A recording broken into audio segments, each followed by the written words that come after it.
what the fuck is the feeling of a central nervous system fatigue.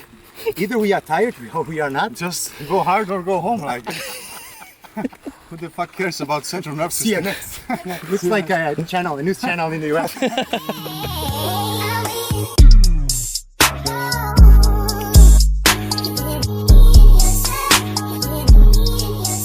In Sintra, the mountains around Lisbon, not very high mountains, but it's a nice place to do some trail running.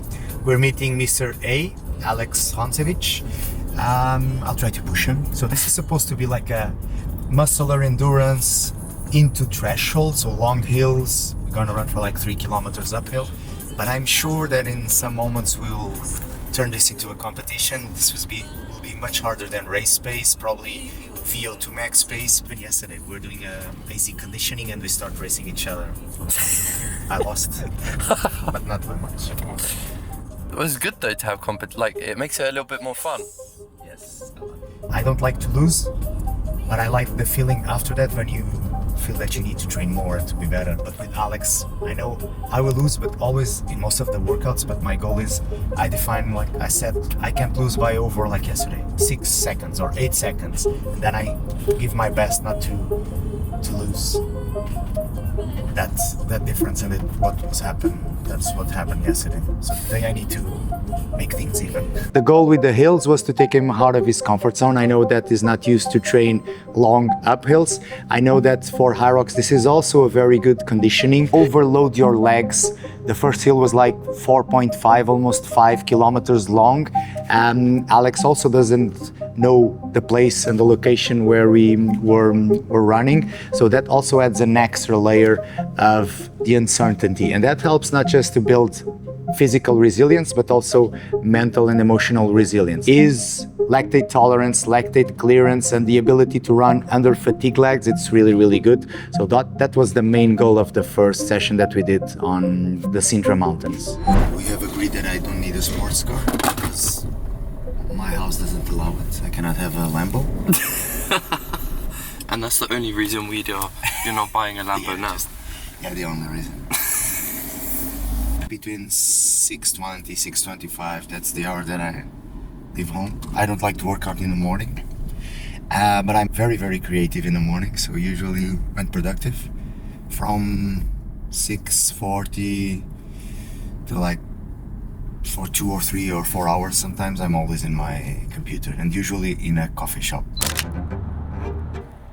I came to the gym, did a briefing with my coaches because everything was planned, everything was prepared, but I like to go through things like 2-3 times to make sure nothing end up not being perfectly executed. So we went through some things. We had to do some matching with the gym classes and the gym coaches, but everything ran smoothly. Then we had the first briefing with the athletes. We explained what the camp was all about, the camp dynamics, what were overall goals of the camp, the specific goals of some of the sessions, and then we started the training. So we had some technique work, sled pull technique work, strength specific, some upper body conditioning, and at the same time we worked on specific HYROX workouts like running with workouts, also rowing, skiing, and focusing mostly on technique. And the last part of the session we worked on some VO2 intervals in a different and probably more fun way than the athletes are used to.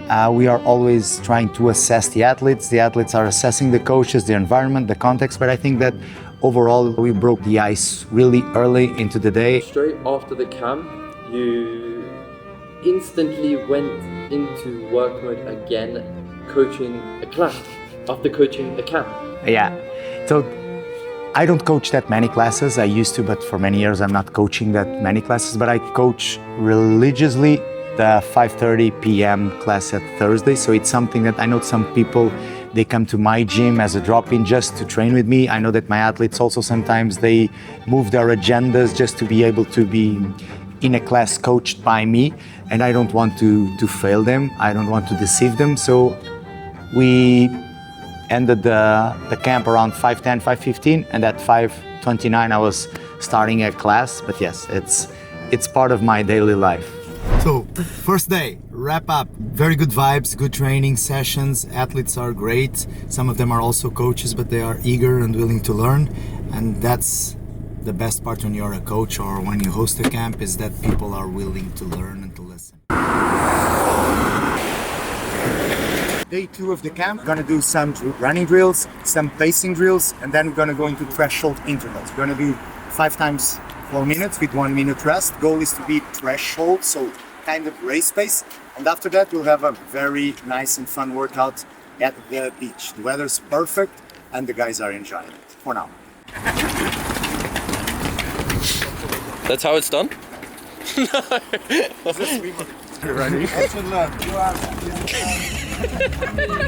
Thiago, as your coach, and being that one-to-one connection with your training and how you feel, how much of an advantage is that? Having Thiago by my side, like that's the biggest advantage I can have. Like he's not just an amazing coach.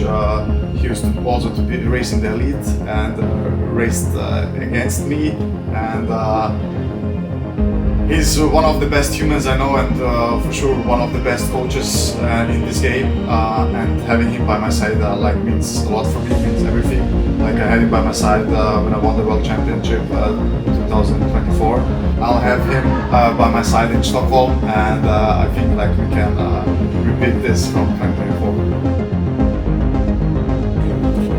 Cherry on top of the cake, as I like to call it, with Alex and Alan, because they are different level athletes. After the threshold, the last set we did it a little longer, and then on the way back we had 1500 meters, and every 300 meters we had to do some lactic accumulation, basically 30 air squats into 20 jumping squats, and then during 300 meters try to build up to a fast pace, faster than your race pace. So we did that 5 times, and as you can see, they struggled a little bit, and it shows the differences between even elite level athletes or high level athletes have very different characteristics. So for me, it's really easy to clear lactates and to come out of those type of more bodyweight conditionings and to run.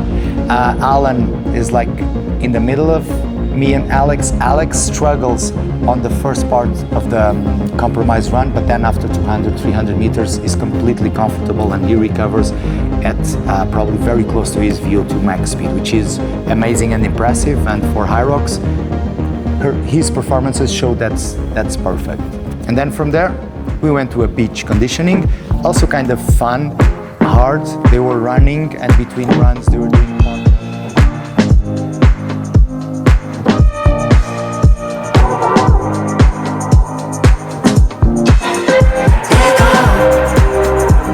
to the gym after lunch, and then we had again a more technique strength session with sled push, which is great. Athletes love training sled push. And then in the end we did again the same VO2 max conditioning. We had Alex and Alan, which was perfect, so I gave them a target, or they gave themselves a target of a 1:30 as an average. I told them that they would not achieve that time, and they didn't, I think.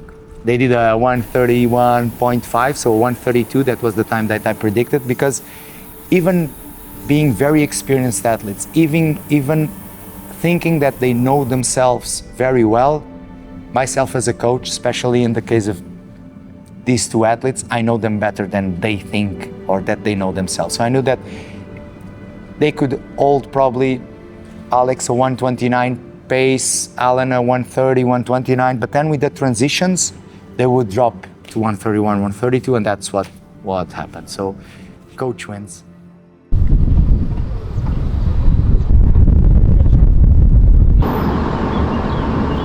So day 3, so hill repeats with everyone. I'd say trademark of my camps, having nice hill repeats. We have some nice hills close here to the gym.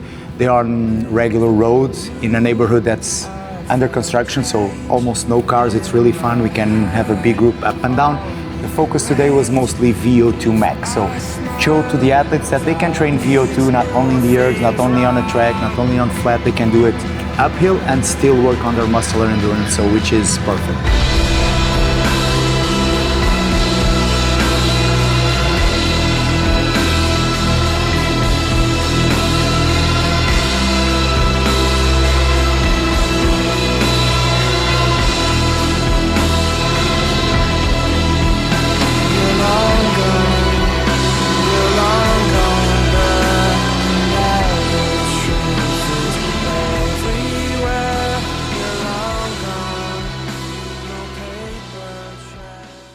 So, winning the Worlds. This season has been perfect. So 3 major races, 3 victories, doubles and singles. So Alex is ready, but still we will race as always, pushing from the front. And winning. And winning. Nice.